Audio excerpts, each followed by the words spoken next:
Welcome to Alzheimer Speaks Radio. I'm your host, Lori LeBay, and I'm so excited that you're joining us today. We are going to have a fascinating conversation as usual as we learn from people all around the world at all ages and stages of life. Stay tuned as we shift our dementia care from crisis to comfort. Here we go. What you think about,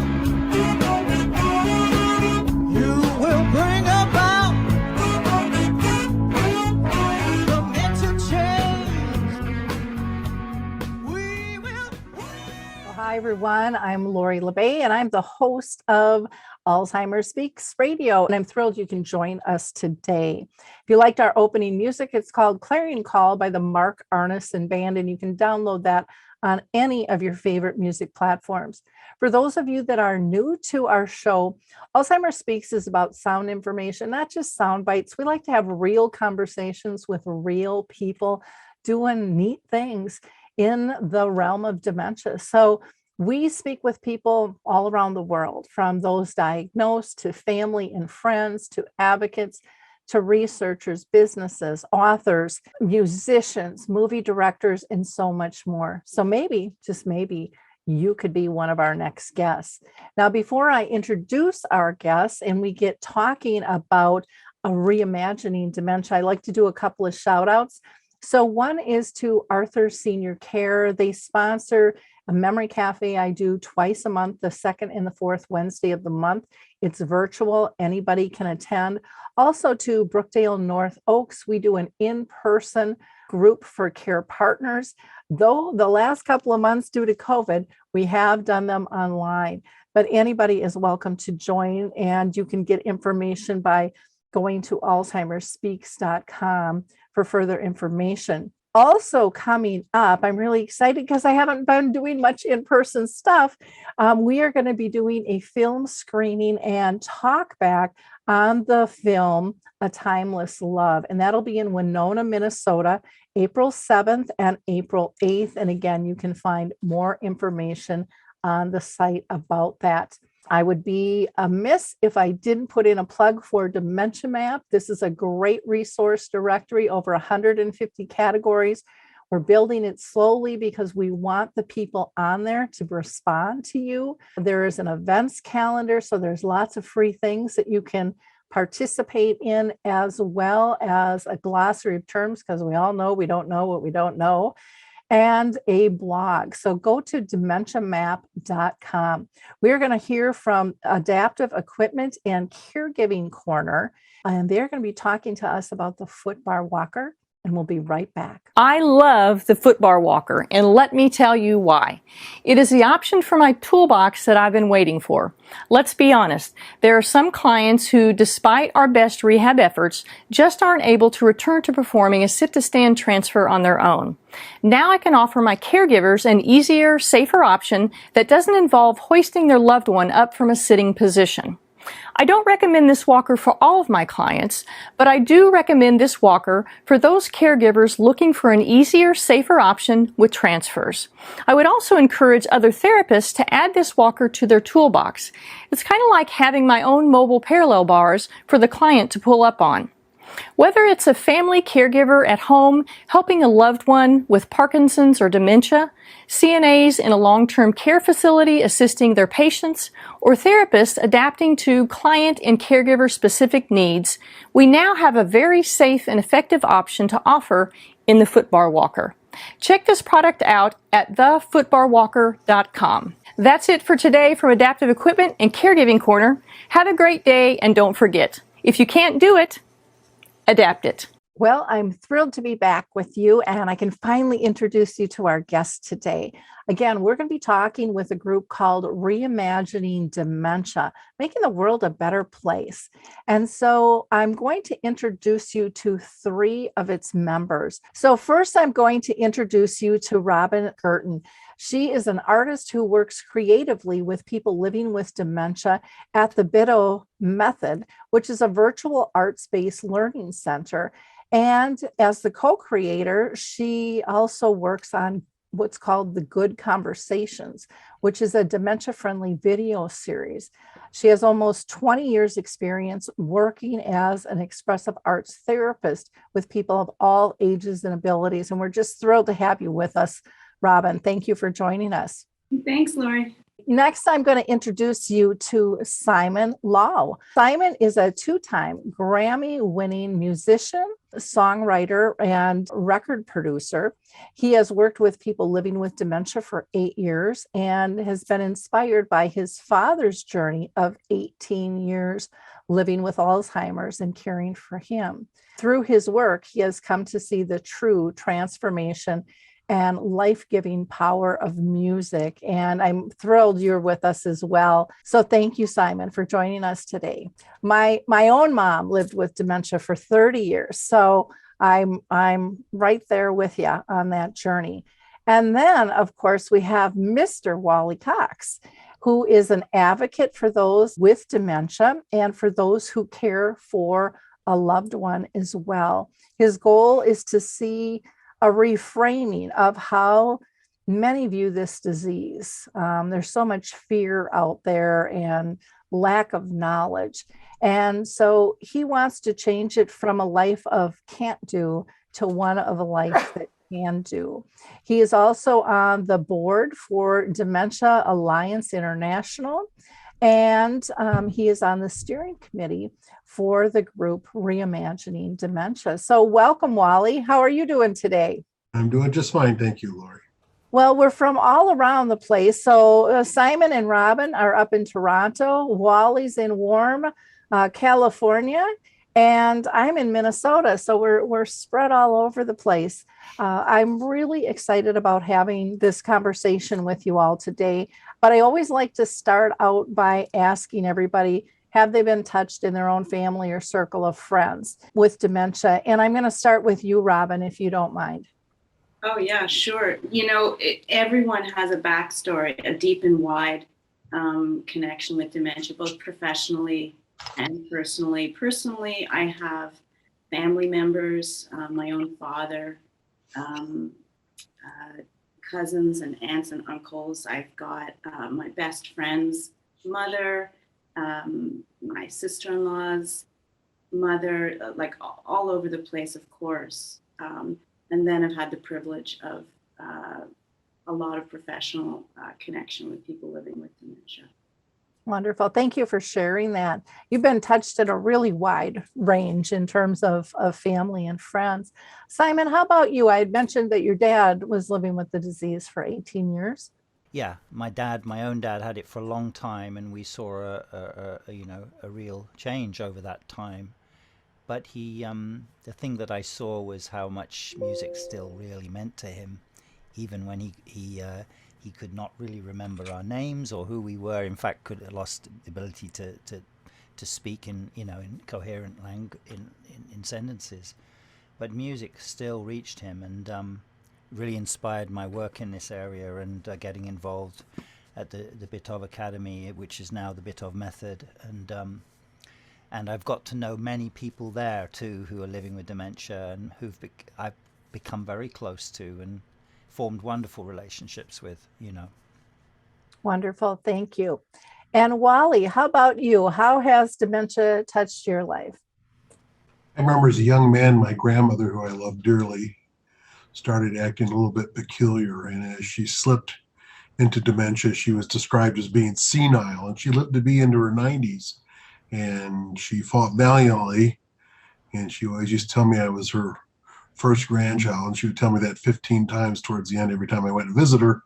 I thought she was just peculiar, and I didn't really understand what was going on. Newly married and having babies, and you just think your grandmother's getting peculiar, and there she goes. And then she passed away, only to have my father start getting peculiar and start making strange comments and behavioral problems and things like that. He started with his journey into dementia, where we really started noticing things were going wrong in his early 60s. He lived to be about 88 years old. So he died about 3 years ago with dementia. And then his sister died about a year later with dementia. While he was fighting towards the end with dementia, I was diagnosed with having dementia. I started having some severe problems with my executive functioning. My verbal skills were good, but I just couldn't operate my job anymore. I was in a business where you had to deal with contracts and things like that. I just couldn't do it. And I ended up going to the doctor, and I was told that I had probably had Alzheimer's. It's since been changed to some other stuff, but I have dementia for sure. And my brother, who's 49 years old, has Lewy body, and he's no longer able to drive, walks with a cane most of the time, has some Parkinson's going on too. So he's also got dementia now too. So it kind of raged down through the side of my family as best I know. When I look at my mother's side of the family, there isn't any of that. So for us, it's kind of running through our family, although they've looked at it and they can't figure out why yet, but it's certainly there. And I have children and grandchildren and nieces and nephews, and I worry for their future too. So Yep. that's how it's affected me as far as getting the disease. It's affected other things too, but that's the start. Okay. Well, thank you all for sharing. I think it's important for people to understand how vastly spread this disease is, because it's something that so many people don't talk about. And, we can't improve things if we don't have the conversation. And that's what I love about reimagining dementia. So given that, Wally, I'm going to pick on you and say, how did reimagining dementia start and why? I think if I start with just explaining it, like I think everybody that's diagnosed, it seems like that I've ever talked to, and I've talked to hundreds now of people, it's almost a universal experience of fear and panic and not knowing where to go and what to do, and sort of bouncing into the walls and wanting to crawl in a hole and pull a rock over your head, and your world becomes very small and very narrow, and it's very frightening. I know that when I got diagnosed, I got contacted by the local newspaper because I resigned at the school board, and they wanted to know what the skinny was, who's fighting with who. And I quit because I was told I needed to get out of there because I couldn't remember things and was making mistakes. So my doctor said, you need to cut this kind of stuff out. And I told the newspaper, I said, I'm ill, and I don't want to talk about it. And that's it. I was very ashamed of having been told that I had dementia and that it was affecting my memory and my relationships and stuff like that. It was very frightening. And this is a common experience. And I started building walls between me and my wife. I just felt alone. Even though she was desperately trying to reach out to me, I just felt very alone, and I didn't want to talk to anybody about it. And she encouraged me finally to go down to the Alzheimer's Association, which is about an hour and a half from where we live, and we attended some group meetings. And there I found people that were talking about this disease openly and living a life and being successful even after their diagnosis. From there, I went into the Dementia Alliance International and got into a group where we shared our struggles and our hopes and fears, and that helped reconfirm to me that I did not need to crawl into a hole and quit living. And from there, I was introduced through a fellow I met in Dementia Alliance International named Mike Belleville to Susan Masad and Mary Friedley, who did some plays and things about people with dementia and stuff. And they were coming to San Francisco and they were going to put this whole thing together. And they wanted if I'd go down and help out. And I thought, well, I don't know. Sure, why not? Any excuse to go down somewhere where it's nice. We live in a rural area and have a decent dinner, and I'm all for it. So I said, sure. COVID hit. Everything went off the rails, as everybody knows. And the next thing I heard about was a group called Reimagining Dementia, aka the joy of dementia. And that might sound peculiar to some people, and I'll explain that maybe in a minute. And I'd had that conversation separately with a group I was involved in prior to hearing about them form this group using the same words, the joy of dementia. And despite what you might think, there's a great deal of joy still to be found in life, and in some respects, it's been it's actually taught me from getting off the treadmill and living the life that I have left in the best way humanly possible. And I think I'm really working very diligently to do that. I'm trying very hard to end my life with memories and not plans. So I'm out doing everything I can. Great. Oh, I And like that. I like yeah, that saying. Bravo, That's very good. bravo. yeah, well, that's not my quote. That's out of the Wall Street Journal a couple of weeks ago from That's somebody who very were talking good. I about love dementia. that. I liked it a lot. Yes, I hear you, man. And I was already Absolutely. doing that. I just never happened to use that phrase, but I thought fits me. Yeah. So when we first started doing the Reimagining Dementia group, we talked a lot about, what we're trying to do and where we're going and all that stuff. And there's a variety of people in there. There's some people in there that have dementia like I do. You can see I still got my verbal skills. Don't ask me tomorrow what I told you. And don't ask me to do math or read a contract. Can't do it. But I can sing and I can draw and I can still have fun and I can make my wife laugh. So life's pretty good. But we got together and said, what are we going to do? We had people in there with PhDs and a bunch of letters after their names. I don't know what the heck any of that stuff meant, but all nice people. And we talked a little bit about conversations and what kind of conversations do we want to have. And I expressed that I had heard from a pastor one time about porch conversations.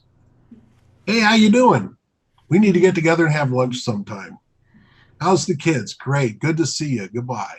That's kind of a porch conversation. And he said, you have your living room conversations. People come in, have some dinner, break some bread, watch the football game, watch the Rams win the Super Bowl, that kind of stuff.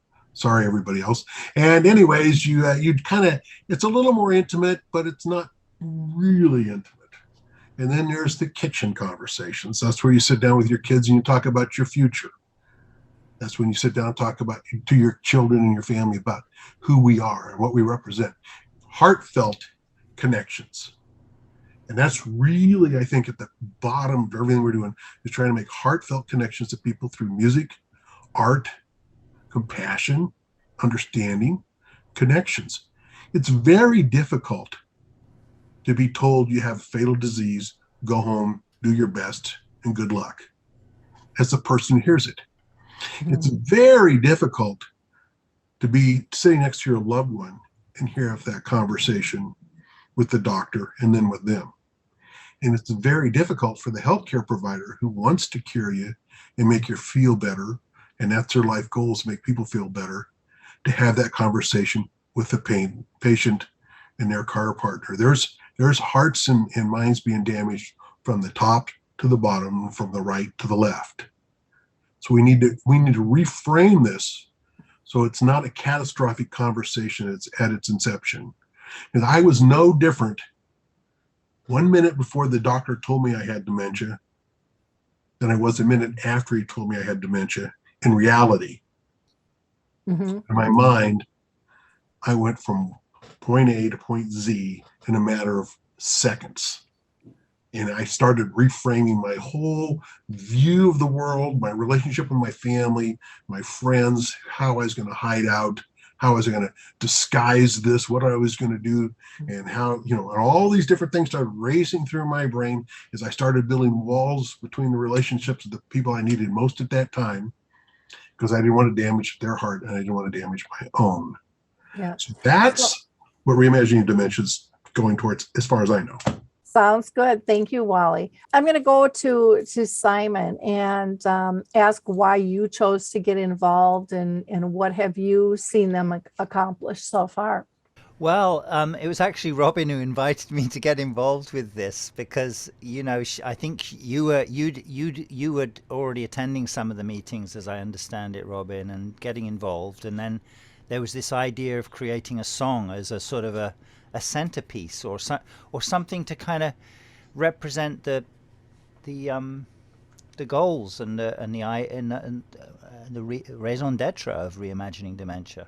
Yep, absolutely. And to write a song. And we'd worked together quite a lot at the Bitove Academy, and I think coming from the same kind of vibe of trying to sort of, well, really recognizing how powerful art is in this situation, and the fundamental way that it builds relationships and helps to build relationships, which is such the key thing here is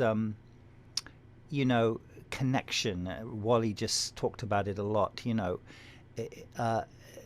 The instinct is to want to separate and kind of, oh, that person's sick and this, but actually, we've got to find ways to do virtually the opposite of that. We've got to go towards, welcome, be really open-hearted, and music is one of those things that's just splendid at this. It's just mind-bogglingly good, and I still get goosebumps thinking about what,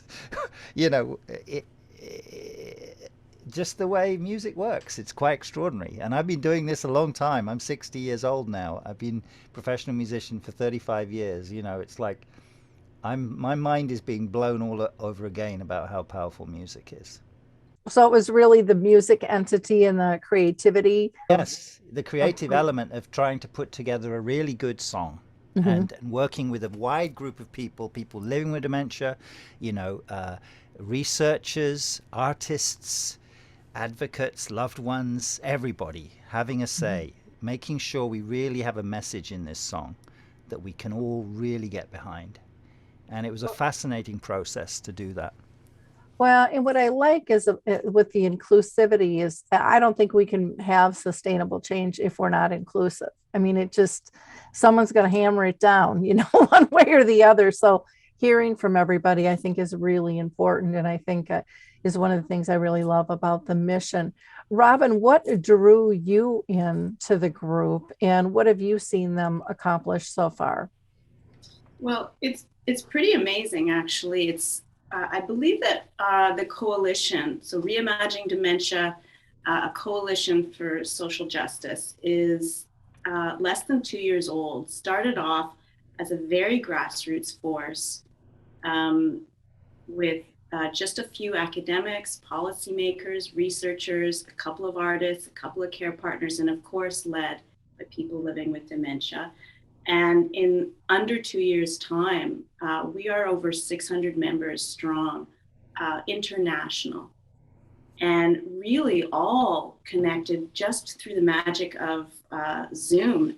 All of this connection has happened, and it's really a testament to the passion and the belief that we are all equally alive, equally human in our ability. Mm-hmm. So the coalition itself has grown, and now I can't remember what the first part of your question was, Lori. What drew you into the group? I think that a sense of connection and community, that the sense of possibility that Simon and I were able to experience with direct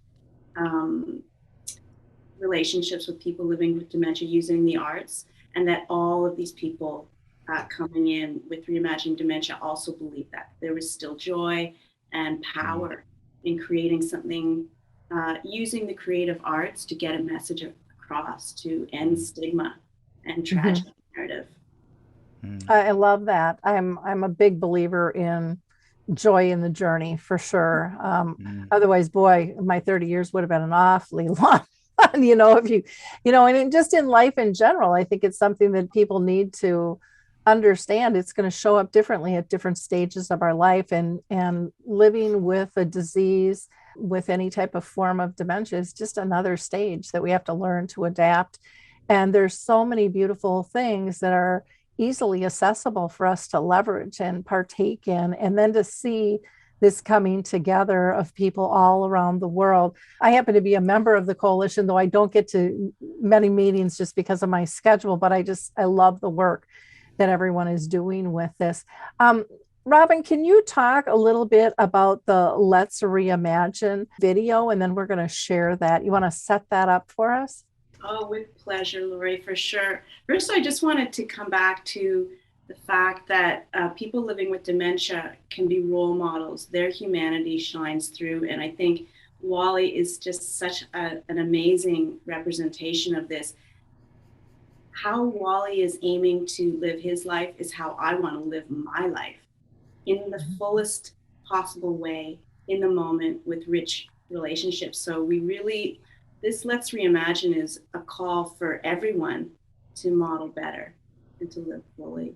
So back to the video, we created through this fascinating collaboration process. I did bring Simon into the dark side, brought him in, and he drank the Kool-Aid for sure. And I just knew from the privilege of working with him and the relational way that we work at the Bitove that it would be just a marvelous fit. And of course it was. He became the chief cook in the kitchen, creating this gorgeous stew, this beautiful song. And so the goal of the video was to create a visual celebration of the song, and one that reflected a worldview, different ages and lived experience of people living with dementia. We wanted to show their humanity and, as importantly, their agency. So we asked Dementia Advocates and their supporters to share their personal photos, their home videos, their artwork, signage, and we received submissions from all over the world. And if you go onto the Reimagining Dementia website, you will see some of this. We have a whole art gallery now of these submissions, and a picture's worth 1,000 words, of course. But in the video, we hope that we've honored the joy of possibility. And really, we hope that the song and the video together will be a strong call for all of us to make a difference.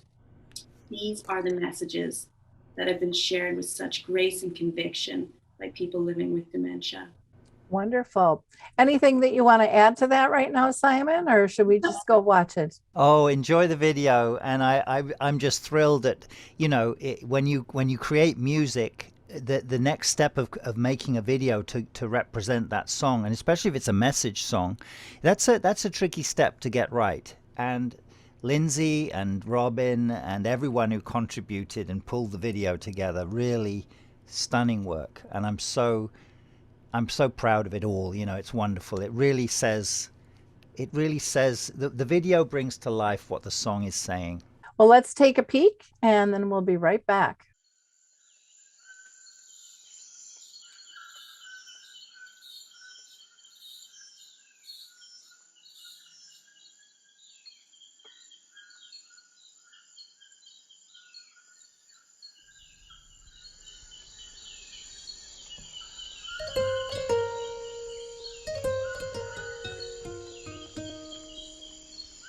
You and I are like trees in a forest, equal and strong in any weather. Joy in the sunshine, bow and bend with the rain. Our roots grow together. We are like birds of a feather. You lead, then I lead, we get there together. You hear my song, You sing along and we fly. it's a new day, it's a new way, it's a new day, it's a new way, let's reimagine. It's a bold day, let's create a world where everyone can thrive. A together day where the joy of one is the joy of all alive. It's a fearless day, it's a hopeful way, let's reimagine. It's a fearless day, it's a hopeful way, let's reimagine.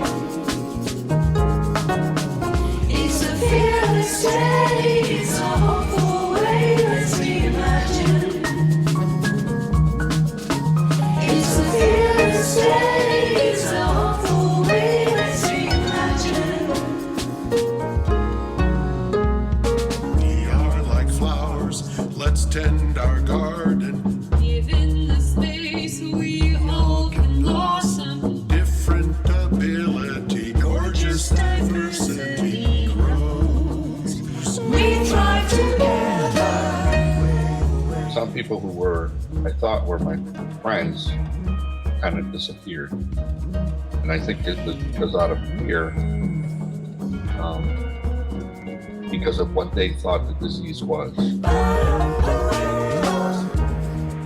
And there's nothing more devastating than when you go, you get your results, and the doctor no longer talks to you. Because I want to see a different sort of attitude coming out from the world out there. Let's create a world where everyone can thrive. A together day where the joy of one is the joy of all alive. It's a fearless day, it's a hopeful way, let's reimagine. It's a fearless day, it's a hopeful way, let's reimagine. It's a fearless day, it's a hopeful way, let's reimagine. It's a fearless day, it's a hopeful way, let's reimagine.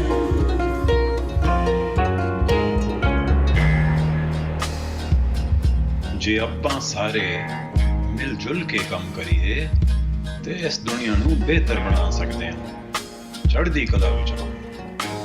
हम सब मिलकर संसार को बदल सकते हैं। We are the change that is needed. Come join the change as we see it. We are the change that is needed. Come join the change as we see it. We are the change that is needed. It's a bold day, let's create a world where everyone can thrive. A together day where the joy of one is the joy of all alive.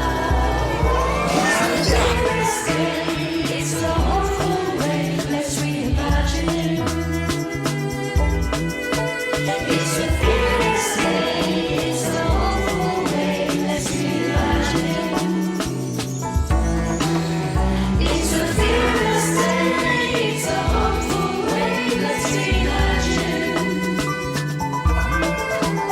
It's a fearless day, it's a hopeful way, let's reimagine.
Well, let's talk about the process. And Simon, I'm going to go to you since Robin referred to you as chief cook on this process. Chief cook and bottle washer. Okay. So I mean, you've got, an astounding song, and then you're adding all these visuals. You have people from all over the world. I'm sure it was a large committee in terms of people giving feedback on what this thing should look like. How do you handle all that, coming at you from a creative standpoint? It's tricky. It took some time, and we actually had to have a bit of a pause at one point where we were just trying. We had a deadline that we were trying to go towards, and it just became a bit too fraught, and we were trying to fulfill too many things too quickly. Mhm. And I did come to appreciate how important, this process is to almost what's that word where you kind of you have to go through, you have to kind of get all the submissions, you have to get everyone's input, and that's a very time consuming activity, and a lot of wading through of stuff, and I had a lot of help from everybody.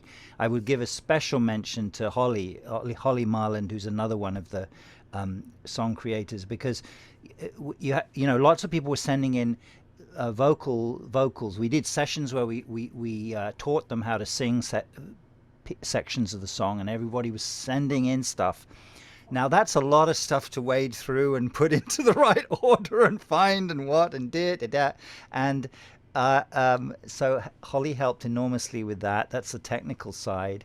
I mean, the process of creating it was just gorgeous, because that's the joy. That's where the joy lies, in the creative process. So, I had some music which I just sent out, like, right, okay, how about this, folks? And everybody goes, oh, okay, cool. And then Robin came up with an idea, and then Holly came in with an idea, and Taylor Curto, who's another one of the songwriters. We kicked those around for a bit, and then we sort of wanted to present that to everybody to learn bits of. And we wanted to include some spoken word sections, where it's real, somebody saying about how somebody living with dementia is saying how this has affected them, and what something very, very tangible and real. And as it went on, it became this real jigsaw puzzle of putting all these pieces, building it up, having sections where everyone's singing, having little sections that are very, very intimate. I mean,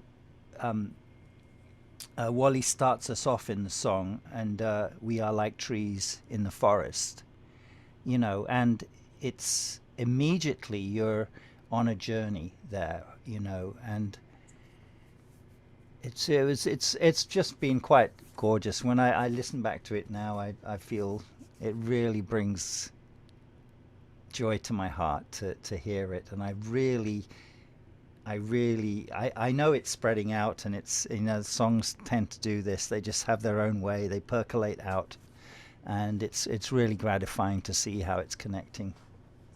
Well, it must be hard too when you're trying to pick, because my guess is you couldn't put everybody's information into the song. And No. so anytime you have to leave something kind of on the cutting room floor, that's difficult. But is that where the gallery got created then, for people to be able to see other pieces? Well, what happened was it just sort of took off, and the synergy of the project, more beget more, and people were inspired, so much so that we were about to premiere the video, and we were still getting submissions. And so we thought, well, we got to create a home for this. We got to create a landing spot for this. That's exactly right. And then, of course, now that people are hearing the song, they're trying to make it, and we want them to make it their own. They're teaching versions of it. They're doing little dance steps with local organizations. And it's, so as Simon's saying, it's rippling out and taking on a life of its own all over the place.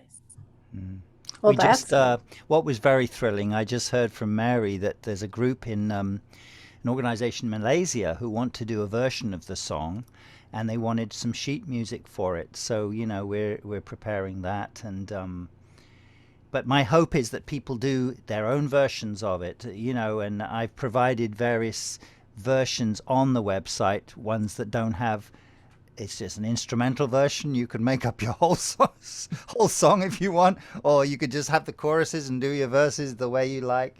You can listen to just the a cappella just on its own, and just the voices on their own. Be creative with it. And so it's a love. I think we're just at the start of the whole, in a sense. We've created something now. It's the start of another kind of journey with the song now, and how that starts to mushroom out and grow with its own life. Mm-hmm.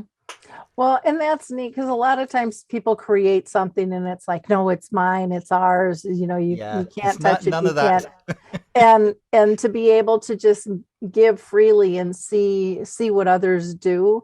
Yeah. And my guess is, Robin, when you were saying, more and more stuff just kept coming in, it's because I think people go, well, if they can do it, I can do it. Oh, I didn't know that would work. Or, oh gosh, would what I'm doing matter? Okay. This is, and so it's an empowering piece when you're that collaborative and that open. There's no wrong, there's no right. It's just, let's put it together and make it as beautiful as we can. And I love that you found a home for everything with the gallery. I remember a conversation with Lindsay, the video, but the person who put together the video, and he really crystallized the thinking behind the visuals of it. That the song is a message song. It has a message, which is to let's reimagine, let's look at this again, and let's flip it. Let's have a really positive view of what's possible for someone living with dementia and their loved ones and their family. There's still so much joy and life and creativity to be had.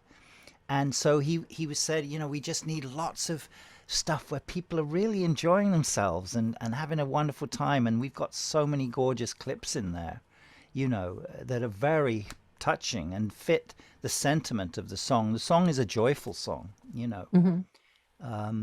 It stirs the heart, and that's I really wanted to do that, and I think we've pulled it off. It really is an uplifting, stirring song. You feel like lifted up after you've heard it.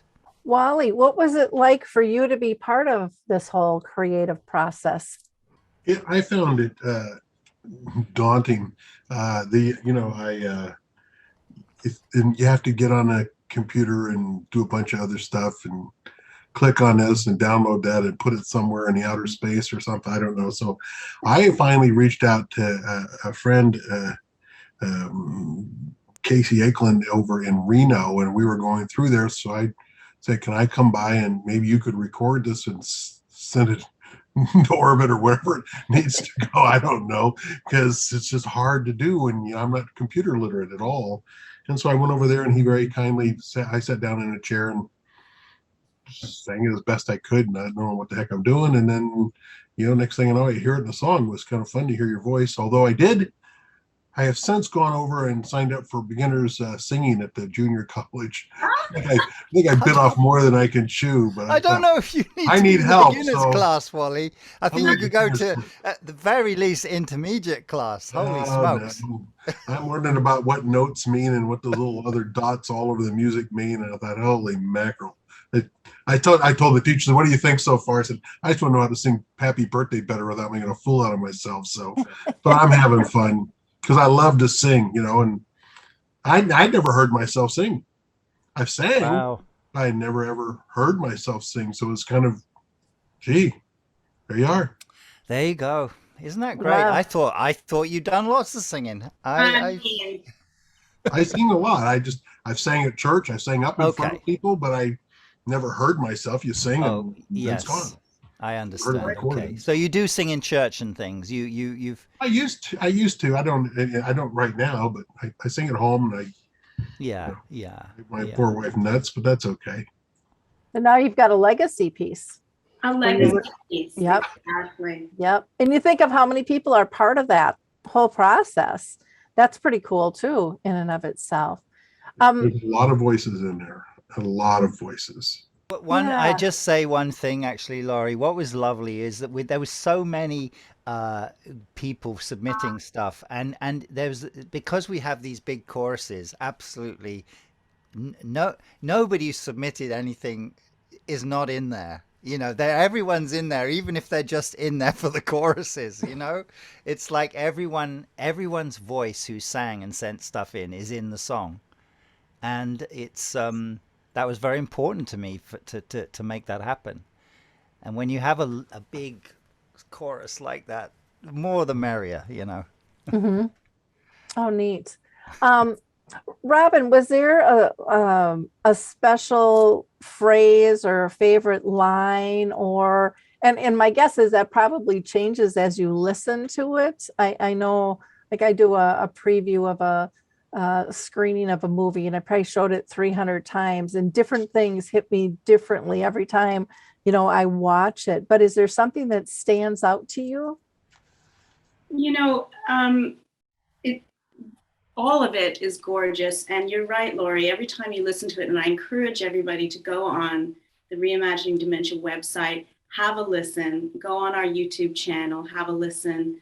There is something thrilling. It was a beautiful village collaborative effort, gorgeous, but I have to say, the first line, you and I are like trees in a forest, that was my line that was created from the fact that I had worked with Simon and trusted him so much and had so much comfort with him. And that through these virtual meetings, we would Zoom together, our little songwriting group, and we grew very close and had a lot of laughs, and that passion shone through, so that I felt totally unafraid to offer some of those lines. We knew we wanted an organic aspect to the song so that it could be poetic and not just right on the nose. So it was really important to have some of those symbolic nature references. And we had already done a lot of symbol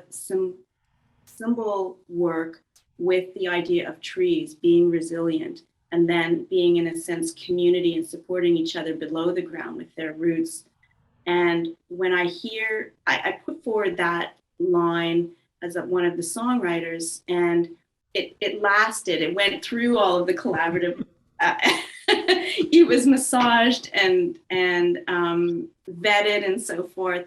And to hear Wally sing it, and then how Simon positioned it in this beautiful, evocative, sort of spiritual feeling jungle that he places us in with the magic of his songwriting. To me, it immediately grounds us in possibility, something bigger than ourselves. We're part of something larger. I find that really moving. Well, when I think of tree too, I mean, so often you think of family tree and you get to, you know, pick your family members.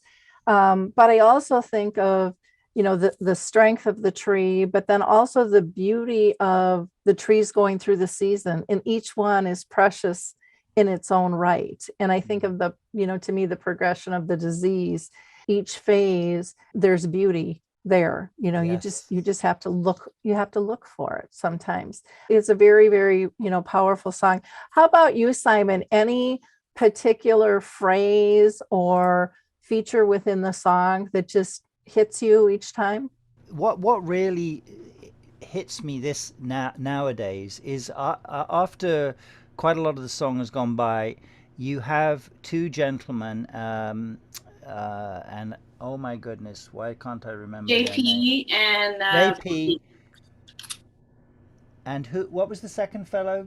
Oh, his name was Pradeep Kumar. Pradeep and JP, and they speak. One speaks in Hindu, one speaks in Urdu, and it's like it's just very powerful. It just sort of immediately kind of just globalizes it in one fell swoop, and you know, I love melody and I love singing. But I'm increasingly fascinated on how the spoken word sits with music and how powerful that can be. So in the song, the places where you get spoken word sections are very powerful to me, and it's a very delicate business to do, because so you try something out and oh no, that does not work at all. You know. So you have to really be delicate and but then finally something just drops and it just feels exactly right. And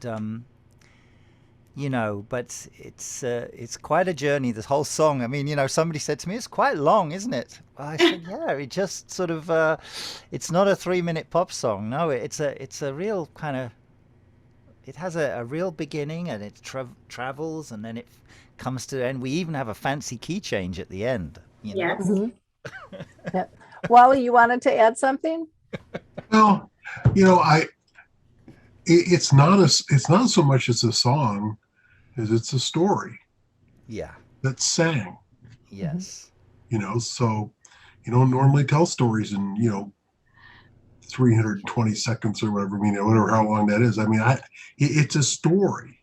And when I like to paint, and the absence of color and the dark browns and the ochres and the weird greens and all those things are just as important as the bright blues and the rose reds and the hot pinks to paint something that's beautiful in the spoken and word and the songs. So even the voices that are a little out of tune or whatever, that palette is Absolutely. what gives beauty to this thing, because it makes it human. It's very It huge. makes it human. And everybody, I didn't know everybody was in there. I was hoping everybody was in there. It sounds sometimes like everybody's in there. So I thought, I wasn't sure. I haven't actually done a count, but there's a cast of thousands, I can assure you. Yeah. Well, and that's real life, because not everybody has that perfect tone, and Right. and yet you can still participate. You can still, Absolutely. be part of the community. Even Authentic sound. right. Mhm. Well, and then when you get past sound, you get into visuals, and even those who can't sing can smile. Yeah. And those that can't Dance. smile can hug. Yeah. And those that can't do anything can just be there. Simple, godlike creatures, just there, just like sometimes the plants in your garden are just there, and they add to the beauty of the whole thing. So it's wonderful that we had the video and the written and the singing and all, and the spoken word. I think it's fabulous. And I was very shocked at how good it came out, thanks to Right. people like Simon and Robin. Robin, you had a comment? Yeah, I just wanted to add on to what Simon was saying about the power of the spoken word. I wanted to give a shout out to, there were 3 dementia advocates that Simon and I interviewed, and which was a real privilege for us. Like Wally, these people are exceptional in their humanity and their passion for change. Michael Belville, Bernie Godino, and Phyllis Furr. In any scenario, on any plane, they would be exceptional people, but giving their time and their talents and their voices to Reimagining Dementia, we interviewed them about what they wanted the world to know about their experiences and what their hopes were. And it was such a moving experience. But of course, from hours of interviewing, we were able to cull just a couple of sentences from each. So they appear as spoken word statements in the song. And then so impactfully, they appear in the video as well. So you're really literally getting it from people living with dementia. And as everything that we have done has been led by them. We've learned from them, we've grown with them, and we're hoping to make change with them. And so although I love the song, those interviews, their comments were just extraordinary. Are the full interviews part of the gallery at all? Isn't that an interesting thing? Lori, you just gave us a eureka moment. We're going to place with their We really permission. should. We have the videos in full on record. They're not currently living on the gallery, but I love that idea. We're going to have to credit you a little footnote. A very good idea. I mean, it's because everything they said was extraordinary. Well, it's real lived experience, isn't it? Just very powerful, very engaging speakers, all 3 of them. Well, it sounds like Wally. Yeah, it sounds like one heck of a team you've pulled together, to pull this project together. Robin, I was going to ask you, what are like the hopeful outcomes that you want through the launch of the song? I would imagine it's awareness, but then I'm also hearing you guys talk about, others taking this on and making it their own as 100%. well. Yeah, absolutely. That's it, Lori. We want people to gain awareness, to be have their eyes open to the joy of possibility. For sure, join us. Join and become a member. Consider joining and becoming a member of Reimagining Dementia. Put the website and the fact that you're a member on your email, on your signature to promote. Take a look and consider bringing the video to your local organization. There's been applications already where people are showing the video before conferences to educate and gain access. So it's becoming part of a education plan all over the world. We have people who play the song before their movement classes for people living with dementia. We have choirs who are teaching it, intergenerational. So we want people to make it their own. We really want people to spread the word. We want people to share with Reimagining Dementia if they have an event or they have a gathering, that we can help spread the word. Yeah, those are our calls to action. Cool. Anything you want to add, Simon? I want the song to travel long and far, so anytime, if you find somewhere where you can play it to people or share it in some way, it's, my aim was to make a piece of music that really stood up as a piece of music, whatever, in whatever platform. So and I've always tried to do that when making music with people living with dementia and this whole area. I don't want to dumb anything down. I want it to be really as good as we can make it and really celebrate music, celebrate our lives, working together, and I think this song really does that. And so I really hope it inspires a lot of people to think again about dementia, to think even if it's a single person living at home and their loved one has dementia, they can tap into music. Music is there for you. It'll help you an enormous amount. And you could start with this song, but that's just the beginning, Wonderful. Wally, is there anything else that you'd like to say? We got a place for you at the table. Come on in, pour yourself a cup, and join the conversation. We'd love to have you. I love that. Robin, a question for you. Is there like, I'm sure some people are like, how much does it cost to join? Is there a fee? And do you guys take donations too, is always something of interest for people. Great questions. It doesn't cost anything to become a member. If you click onto our website, www.reimaginingdementia.com, we invite you to become a member. Join us. We have a lot of fun at our gatherings and our events, and you will instantly have, as Wally said, a place at the table and a sense of community.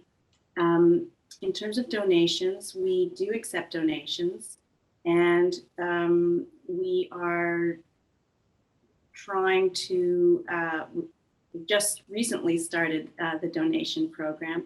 The money will be going to education and to shine light on less visible sectors of the dementia community. And welcome all. And you've got, besides the video there, you've got the gallery, but there's lots of other resources that are listed there as well. Can people see who's part of the organization? Because I know for some people, they like to see who else is in there, and that could kind of lift their spirits or say, oh, they're in there, I better be in there, how'd I not know about this? But whatever works for people to get you part of this. Again, great organization doing wonderful things. Simon, anything you'd like to say in wrapping up? Oh, I really hope that that people join in. It's I feel like a sense that a tide is turning a little bit. That the awareness of what dementia is, and that it's not this, as someone said to me once, not long ago, oh, they've got this dreadful disease. Well, that's a way to look at it. It doesn't have to be that way at all. There's immense possibilities, immense joy to be had. If you focused on what the problems are, you'd really, as Wally said, you just want to get in a hole.